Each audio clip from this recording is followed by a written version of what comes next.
Hello, my fellow YouTubers. Today's episode, we're going to talk about boundaries, unhealthy and healthy boundaries. What does that look like? And then also talk about what are some steps to be able to have and set those boundaries. Better stay tuned.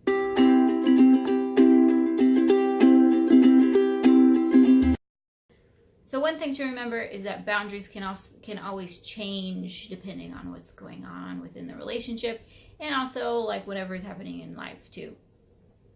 So if you want to think of boundaries, you can also think of them metaphorically as like fences, okay? So if you take like chicken wire, okay, so it's really flexible, you can break through it, you can step on it, it'll bend, you can like talk through it. It's pretty easy to get to. But at the same time, it also keeps some of that stuff in. Whatever you want in there, still keeps it in.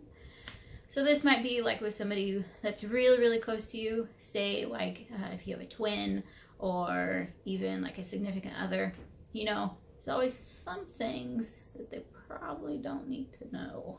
Another boundary you can go ahead and you can think of, or fence you can think of, is in chain link fence, say. So it's pretty sturdy. You can still climb over it and you can still talk through it, but it's still there to be able to hold some stuff in. So this might be with a best friend, because you know some things you best friends don't need to know, like if you think their significant other is like really hot and then you tell them, that might be awkward. Another way you can go ahead and you can look at boundaries too, is a wooden fence. Okay, so it's very strong, but you can still see through it a little bit, through the cracks. You can still talk through it, and it's going to hold even more stuff in. So this might be through like coworkers. So you obviously don't want everything a coworker needs to know about you, like if you pick your nose or. And then there's the fortress of like a brick wall. Okay, so it's like 10 feet high, 5 feet thick. Can't really get a whole lot through. So this usually might look like if you just have an acquaintance with somebody, or even if you had a friend and they're really no longer friends because things kind of went south, and maybe really all you'd want to know about them is that they're still around, and if you need something, they might be there. Okay, so let's look at the 10 steps to set healthy boundaries. First one. Know what it is that you want from the person.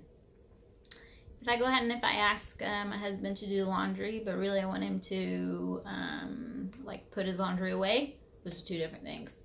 Second one, give yourself permission to ask. It's okay to ask. If I never ask something, then I'm not going to know the answer. And I'm also not going to know if they're going to be able to do it for me.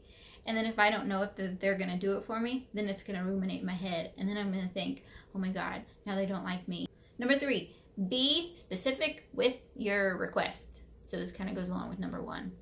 So if I'm going and if I'm asking my husband, hey, can you do your laundry? But really I want him just to put his laundry away. And I say, can you put your laundry away? And then he does it. Then I'll be happy. 4th, ask without apologizing.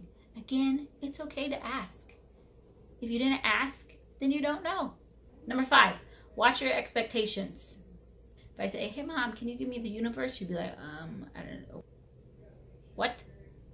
Number 6, accept the answer no, because it will happen. And that's okay. No is okay. It doesn't mean the other person hates you. It doesn't mean that they're not going to like you. And if you ask for something and they say no, it's really just no. And that's it. Number 7, don't take it personally. If it didn't go how you planned, that's okay. You move on. And you let it go. You let it go. You let it go. Number 8, take some responsibility for what it is that you want and what it is that you need. If someone else is not going to be able to do it for you, then you might have to do it yourself. Number 9, find a way to fulfill it yourself. This kind of goes along with number 8. So again, if you can't find someone else to go ahead and do it, then you have to find a way to do it yourself. If you're going ahead and if you keep on relying on other people to do things for you, then that doesn't really create like resilience for yourself, and then you can't ever learn how to do something yourself. And then number 10, let go of the end result, because you most likely can't change it. Okay, so let's go over everything again. Okay. So why is it important to have healthy boundaries? Well, obviously, if you have healthy boundaries, then you're going to have healthy relationships. Remember that boundaries always change. So you can have a boundary of like a little chicken wire, or you're going to have a boundary of a fortress of a freaking brick wall, like in front of a castle with like a moat and a dragon. And then there's the 10 steps to have healthy relationships, which I'll just go over them real quick. So know what it is that you want from the person. Give yourself permission to ask, because it's okay to ask, I promise. 3, be specific with what it is you're requesting. Do not apologize for asking, because again, it's okay to ask. 5, watch what it is that you're expecting out of the situation and from the person. 6, accept the answer no, because it will happen and it sucks. 7, don't take it personally. It is difficult and you're going to be able to get through it. 8, take responsibility for what it is that you want and you need. 9, find a way to fulfill it yourself. Nobody else can do it. And then 10, being able to let go of the end result. Okay, so go ahead and get some comments down below about this video. Hopefully it was helpful. If you have any questions about it, then let me know, comment. So like this video, subscribe to my channel to get some more cool updates on everything. And then you can also find me at Facebook at Leslie the Clinical Social Worker. Got some good stuff going. See you next time.